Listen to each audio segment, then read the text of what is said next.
Et bonjour à tous et bienvenue dans cette nouvelle vidéo de Piano Musique. Aujourd'hui, nous allons faire une révision intermédiaire sur toutes les gammes que nous avons appris depuis le module 1. Et oui, en effet, chaque niveau est constitué de 10 modules, et donc ça me semblait logique, une fois qu'on arrive au module 5, on fait une petite révision pour remettre tout le monde à niveau, et surtout pour que vous revoyiez depuis le début tout ce qu'on a fait. Donc, commençons par la première gamme que nous avons appris au module 1. C'était la gamme de Do majeur. Facile, toutes les notes blanches, 1, 2, 3, 1, 2, 3, 4, 5. 5, 4, 3, 2, 1, 3, 2, 1. Au premier module, nous avons également appris la suite de tons et demi-tons qui construisent une gamme majeure, soit un ton, un demi-ton, un ton, un ton, un ton, un demi-ton. Très important de la mémoriser car grâce à elle, vous pouvez construire toutes les gammes majeures. Ensuite, au module suivant, nous avons appris la gamme de sol majeur, qui contenait notre première note noire, le fa dièse. 1, 2, 3, 1, 2, 3, 4, 5. 5, 4, 3, 2, 1, 3, 2, 1. Ensuite, nous avons appris la gamme de ré majeur. Toujours 1, 2, 3, 1, 2, 3, 4, 5, mais cette fois, on joue un fa dièse et un do dièse. On a donc deux dièses dans notre gamme. 5, 4, 3, 2, 1, 3, 2, 1.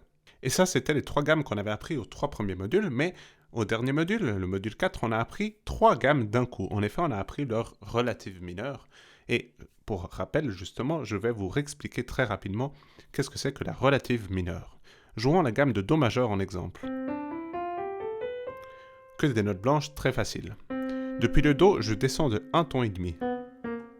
J'arrive sur le La. Depuis le La, je vais rejouer toutes les notes blanches, donc toutes les notes de la gamme de Do majeur. J'obtiens ici une nouvelle gamme qui a une sonorité un peu différente, c'est la gamme de La mineur naturelle. Et donc avec ceci, on peut dire que la gamme de La mineur naturelle, c'est la relative mineure de la gamme de Do majeur naturelle, puisqu'elles contiennent exactement les mêmes notes. Avec cette petite astuce, on pouvait donc trouver des gammes relatives mineures de la gamme de Sol et de Ré majeur, c'est-à-dire Sol majeur, je descends de 1 ton et demi, j'arrive sur le Mi, je refais exactement les mêmes notes, et je trouve la gamme mineure de Mi. Pour la gamme de Ré majeur, je descends de 1 ton et demi, j'arrive sur le Si, et en rejouant exactement les mêmes notes, je trouve la relative mineure, soit Si mineur naturel. Mais ça se compliquait un peu avec le doigté, notamment à la main gauche, lors de la gamme de Si mineur, car on avait 4, 3, 2, 1, 4, 3, 2, 1. Et c'était un doigté qu'on n'avait pas encore entraîné jusqu'à présent. Et donc, dans les exercices, quand vous devez faire vos gammes, les mains ensemble, ça se complique un peu, parce que bien sûr, la gamme de, par exemple, Mi mineur,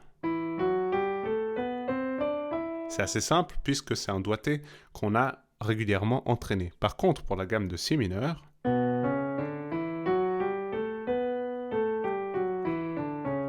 c'est un poil plus compliqué parce qu'on n'a pas forcément l'habitude, surtout à ce niveau-là, de jouer tous ces doigts un peu différents. Ce n'est pas très logique de commencer par un 4, puisque pour l'instant, on a toujours commencé une gamme par le petit doigt. Donc, ça, c'était toutes les gammes qu'on avait vues jusqu'à présent. J'espère qu'elles sont assez claires dans vos doigts, dans votre tête, dans la théorie, car c'est des gammes très très importantes que vous allez utiliser vraiment très très souvent dans votre apprentissage musical. Peut-être pas encore dans les prochains modules qui vont suivre dans le niveau débutant, mais ne vous en faites pas, dans les futurs niveaux, ça va vraiment très très vite arriver, que ce soit dans le niveau amateur ou plus loin, ça va assez vite se compliquer et on va utiliser toutes ces gammes pour improviser et faire des morceaux et encore plein d'autres choses. Donc, merci beaucoup pour avoir regardé cette vidéo. N'hésitez pas, comme d'habitude, à télécharger le fichier PDF qui contient tout le résumé de cette leçon et quelques exercices. Et moi, je vous dis à très bientôt pour une prochaine vidéo. Allez, ciao ciao!